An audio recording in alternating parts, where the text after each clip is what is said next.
Shalom. Sebelum kita memulai persekutuan kita pada malam hari ini, saya persilakan teman-teman untuk mengambil waktu saat teduh sejenak.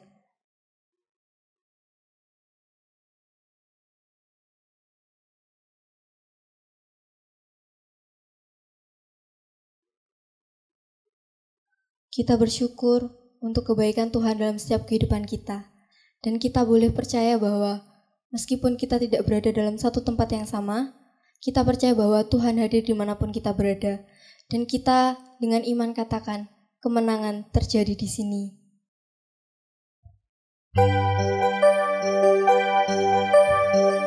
Kita mau datang menyembah Tuhan dengan kesungguhan hati kita. Kita berikan yang terbaik buat Tuhan.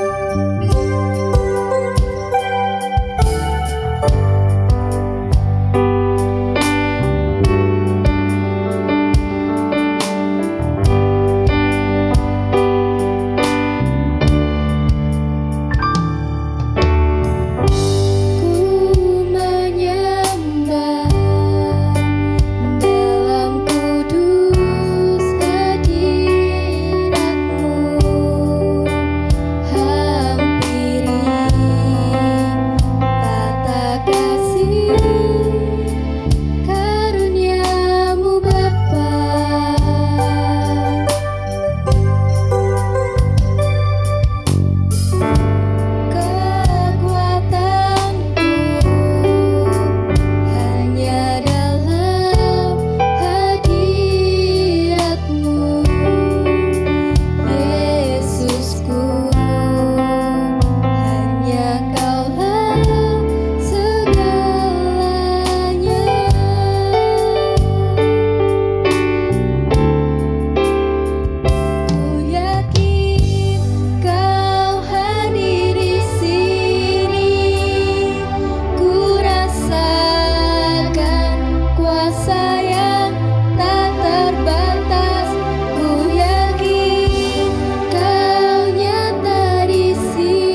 kasih atas berkat yang telah Engkau curahkan pada setiap kami.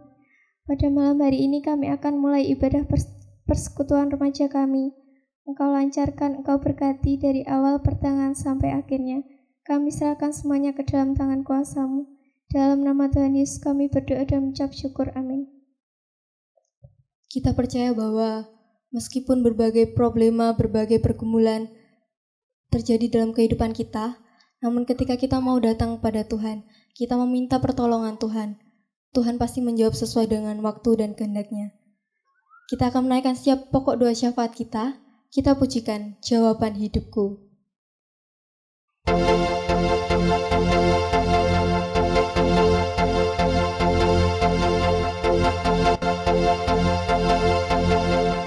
Meskipun tak ku mengerti apa yang ku alami,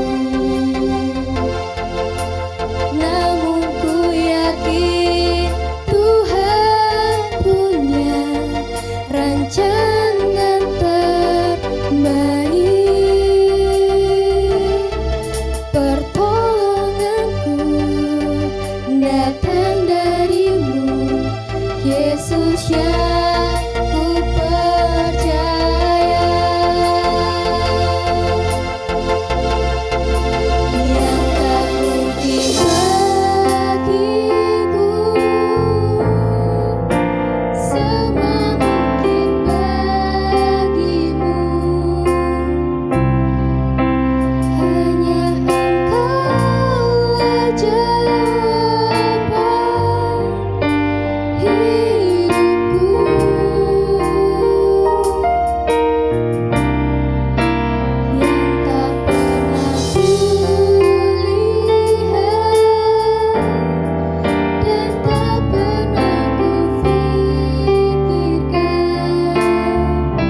jawaban setiap pergumulan dalam hidup kami. Hanya Engkau yang mengerti yang terbaik dalam hidup kami. Pada malam hari ini Tuhan, kami menaikkan setiap pokok doa syafaat kami Tuhan. Kami rindu berdoa untuk gereja tempat ini, berdoa untuk setiap jemaat, terlebih juga hamba Tuhan dan majelis yang Tuhan tempatkan tempat ini.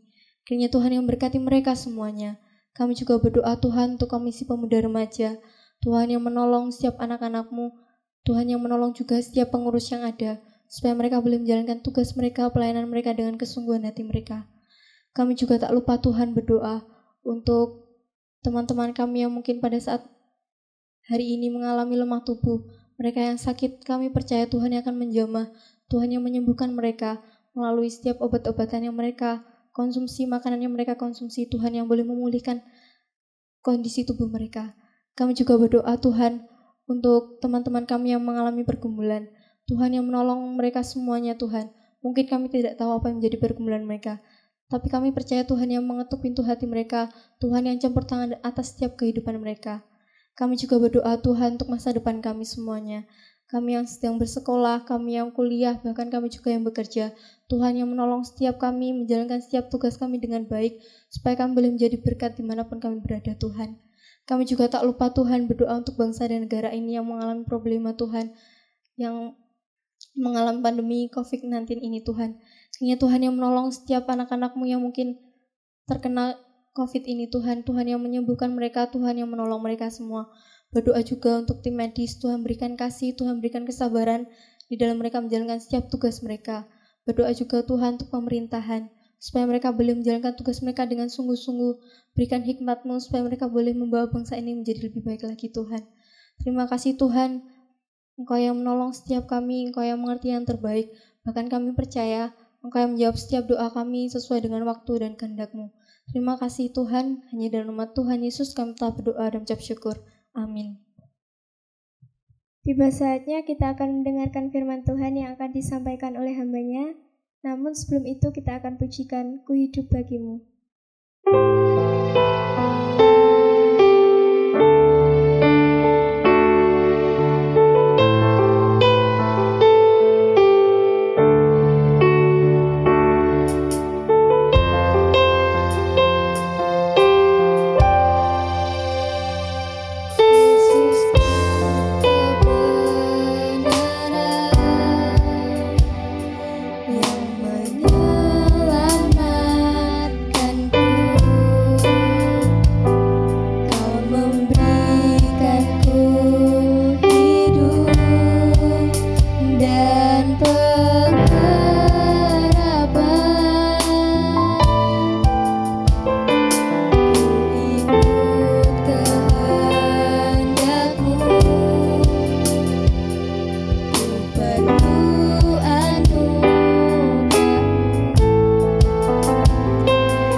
Mari kita berdoa.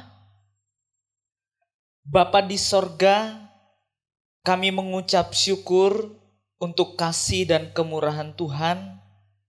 Pada malam hari ini Engkau masih memberikan kesempatan bagi kami untuk kami belajar merenungkan kebenaran firman-Mu. Engkau memberkati setiap hati dan pikiran kami ya Tuhan, supaya apa yang kami renungkan boleh menjadi kekuatan bagi kami, dan ajar kami ya Tuhan, untuk kami boleh melakukan dalam setiap kehidupan kami pribadi lepas pribadi. Kami serahkan waktu pemberitaan firman Tuhan hanya ke dalam tangan Tuhan. Dalam nama Tuhan Yesus kami sudah berdoa dan mengucap syukur. Amin. Shalom. Salam damai sejahtera di dalam kasih Kristus bagi kita semua. Saudara yang terkasih dalam Tuhan, kita mengucap syukur kepada Tuhan. Tuhan masih mengizinkan kita untuk kita beribadah kepada Tuhan meskipun di dalam rumah masing-masing. Saudaraku yang terkasih di dalam Tuhan kita Yesus Kristus, akhir-akhir ini ada begitu banyak orang yang khawatir akan hidupnya. Ada begitu banyak orang yang merasa gelisah. Dan ada begitu banyak orang yang merasakan ketakutan di dalam hidupnya. Oleh sebab itu, pada hari ini kita akan belajar bersama-sama merenungkan firman Tuhan di bawah satu tema, jangan tawar hati. Apa itu yang dimaksud dengan tawar hati? Kalau kita memperhatikan saudaraku yang terkasih dalam Tuhan, tawar hati di dalam Kamus Besar Bahasa Indonesia itu berkaitan dengan perasaan yang ada di dalam hati masing-masing. Hatinya merasa takut, merasa hilang keberanian. Dan pertanyaannya buat setiap kita, mengapa kita menjadi tawar hati? Dan mengapa kita menjadi hilang keberanian? Ada beberapa hal saudara yang terkasih dalam Tuhan yang dapat kita renungkan yang menjadikan kita hilang keberanian. Yang pertama saudara, karena kita memandang segala sesuatu yang ada di depan kita itu lebih kuat daripada kita. Itu lebih besar daripada kita.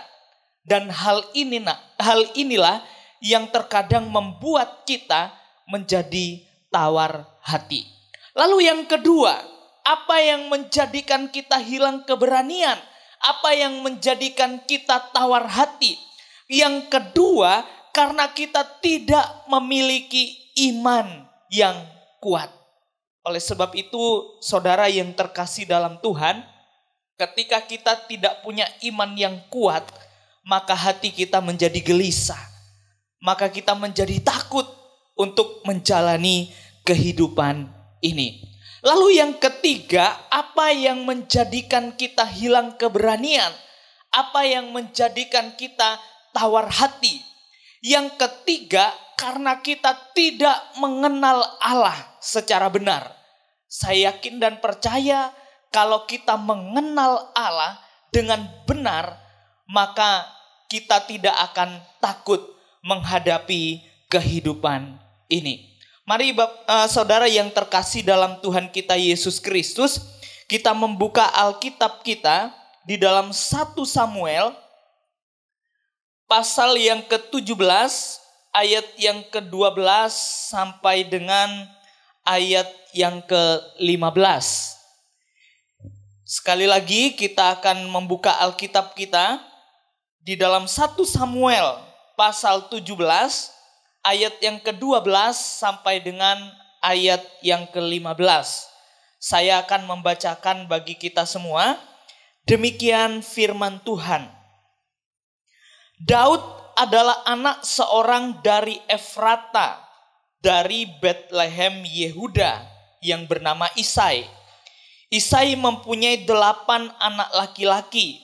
Pada zaman Saul, orang itu telah tua dan lanjut usianya. Ketika anak Isai yang besar-besar telah pergi berperang mengikuti Saul, nama ketiga anaknya yang pergi berperang itu ialah Eliab, anak sulung. Anak yang kedua ialah Abinadab. Dan anak yang ketiga adalah Syama. Daudlah yang bungsu, jadi ketiga anak yang besar-besar itu pergi mengikuti Saul. Tetapi Daud selalu pulang daripada Saul untuk mengembalakan domba ayahnya di Bethlehem.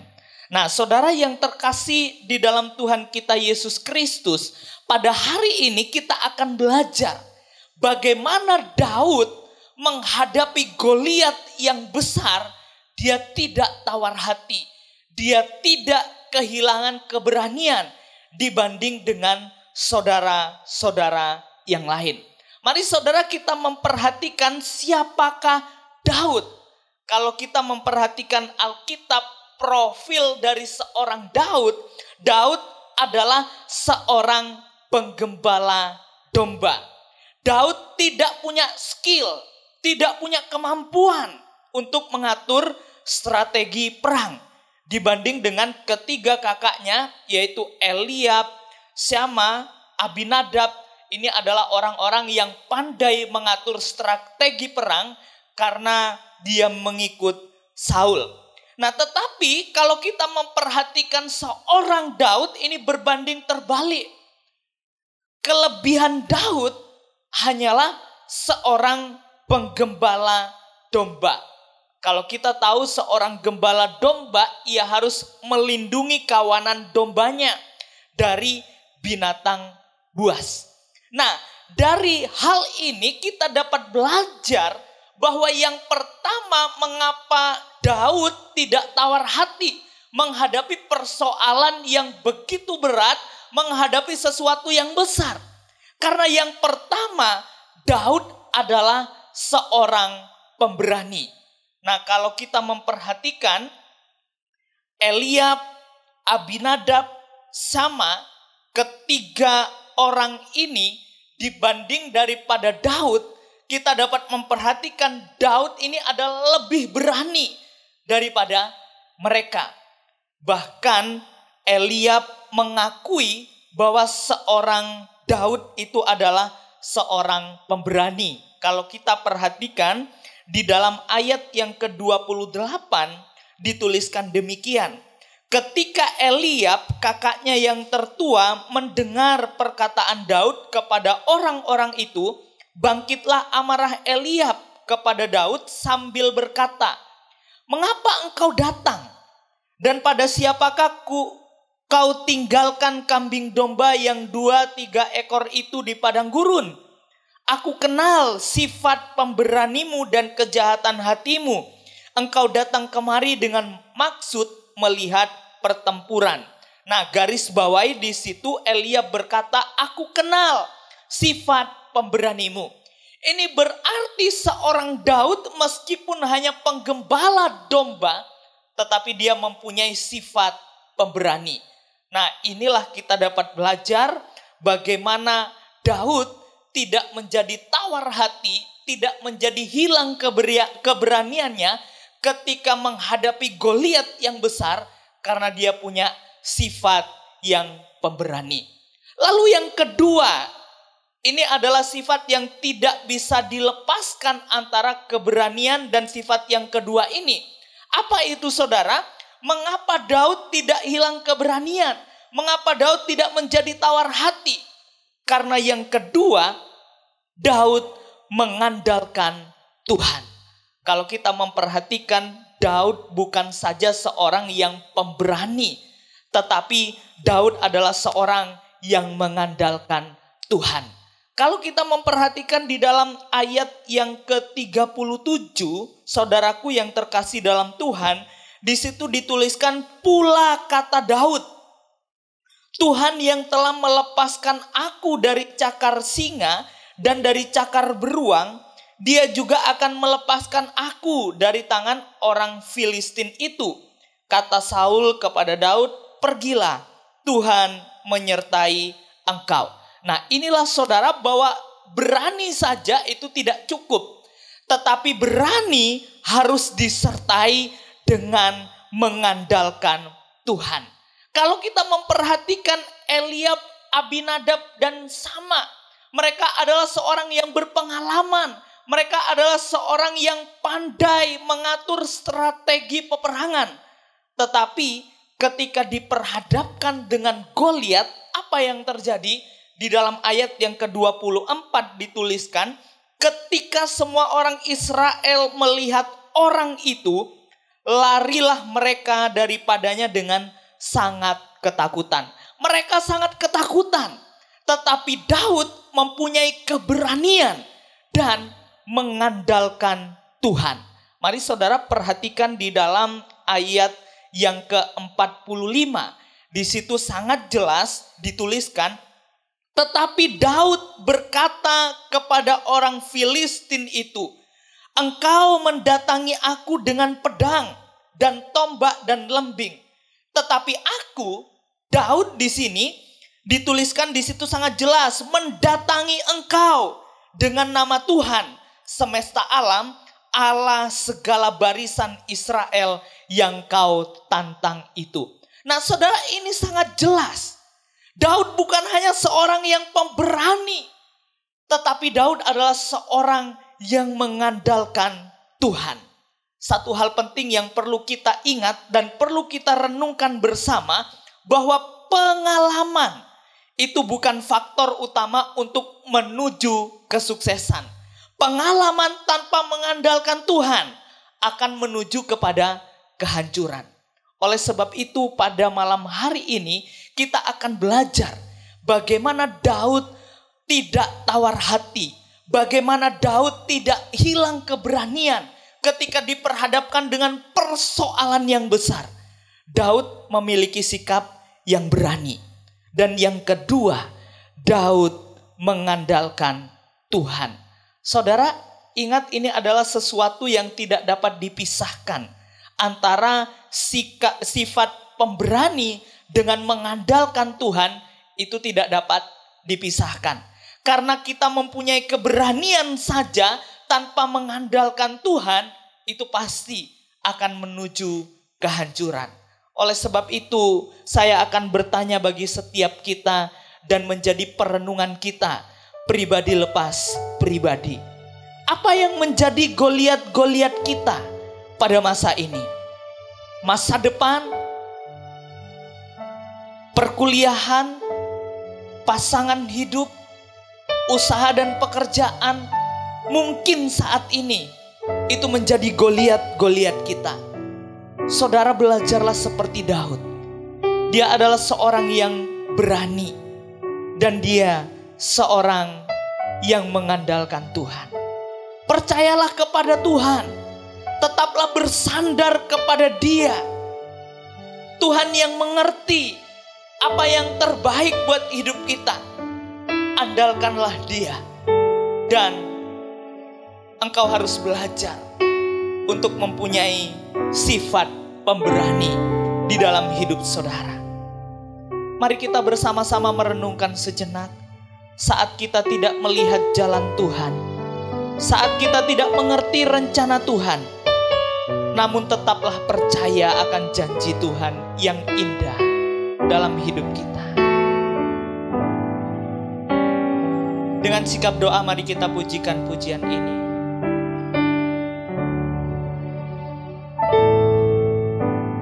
Saat ku tak melihat jalanmu, saat ku tak mengerti rencanamu, namun tetap ku pegang janjimu.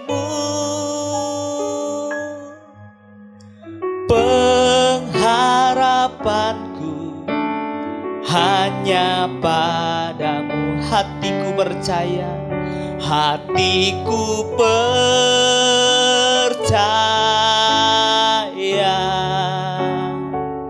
hatiku percaya.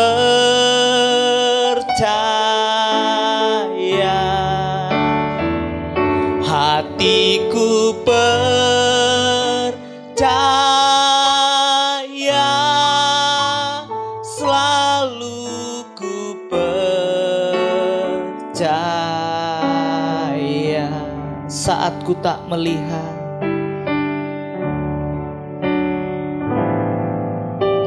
Saat ku tak melihat jalanmu, saat ku tak mengerti rencanamu,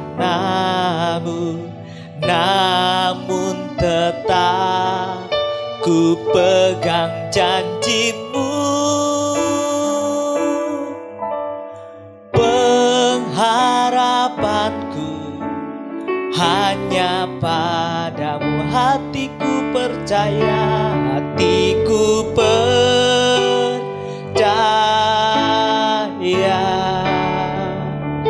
hatiku percaya,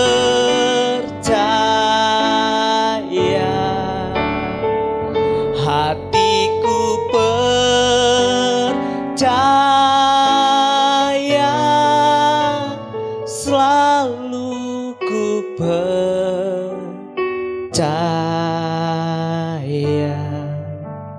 Mari kita merenungkan sejenak di hadapan Tuhan. Apa yang menjadi pergumulan kita pribadi lepas pribadi? Mungkin saat ini kita bergumul di dalam menempuh pendidikan yang lebih tinggi. Mungkin saat ini kita bergumul untuk pasangan hidup kita. Dan mungkin saat ini kita bergumul di dalam usaha dan pekerjaan kita. Saudara, serahkanlah kekhawatiranmu kepada Tuhan. Dan percayalah kepada Tuhan. Berimanlah kepada Dia. Dan Dia akan memberikan jalan keluar bagi saudara. Mari katakan, hatiku percaya. Hatiku percaya.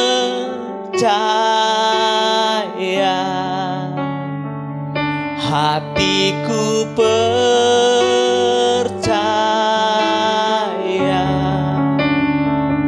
Hatiku percaya,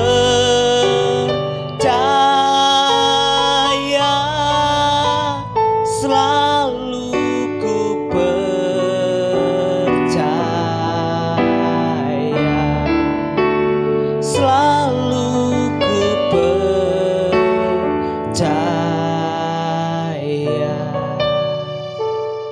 Bapa, kami berterima kasih untuk firman-Mu yang mengingatkan kami bahwa kami tidak boleh tawar hati. Kami tidak boleh hilang keberanian, sebab kami mempunyai Allah seperti Engkau. Allah di atas permasalahan kami. Allah di atas segala apa yang kami kerjakan. Engkau berotoritas atas setiap kehidupan kami. Terima kasih Bapa untuk firman-Mu. Dan terima kasih untuk semua yang Tuhan percayakan bagi kami.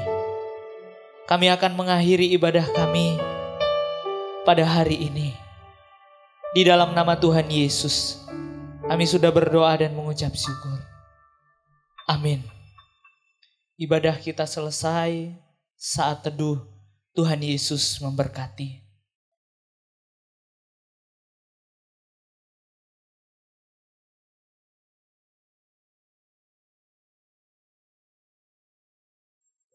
Shalom, salam damai sejahtera di dalam kasih Kristus bagi kita. Saya mengucapkan terima kasih khususnya untuk rekan-rekan yang ambil bagian dalam melayani Tuhan pada hari ini. Kiranya Tuhan memberkati pelayanan saudara-saudara sekalian. Dan saya juga mengucapkan banyak terima kasih untuk teman-teman yang tetap setia mengikuti ibadah secara live streaming di channel GKA Anugerah Tulung Agung. Kiranya melalui ibadah ini, iman kita semakin dikuatkan dan kita mengalami perjumpaan secara pribadi bersama dengan Tuhan. Saya akan memberikan informasi untuk menjadi perhatian bagi setiap kita untuk kegiatan ibadah hari Sabtu, baik PA maupun doa, untuk sementara waktu ditiadakan. Dan seluruh kegiatan yang ada di gereja maupun di luar gereja, sementara waktu ini ditiadakan. Dan nanti menunggu informasi lebih lanjut, pengumuman dari majelis gereja. Dan saya juga menghimbau bagi teman-teman untuk tetap setia mengikuti ibadah secara live streaming. Ibadah hari Minggu pukul 9 pagi. Tetap di channel GKA Anugerah Tulung Agung. Dan biarlah melalui ibadah Minggu teman-teman juga diberkati. Dan teman-teman boleh mengalami perjumpaan pribadi bersama dengan Tuhan. Dan yang terakhir, saya mengumumkan bagi teman-teman yang rindu untuk sharing secara pribadi, yang rindu untuk didoakan, teman-teman diharapkan untuk menghubungi nomor yang sudah tersedia di layar saudara. Kiranya melalui sharing ini, kita juga diberkati dan kita juga dikuatkan iman kerohanian kita. Kita juga semakin dewasa di dalam Tuhan. Saya mengucapkan terima kasih kepada teman-teman yang sudah masuk, beberapa nomor yang sudah masuk ke nomor WA ini. Kiranya Tuhan memberkati saudara. Demikian informasi yang dapat saya bagikan, kiranya boleh menjadi perhatian bagi setiap kita pribadi lepas pribadi. Tuhan Yesus memberkati.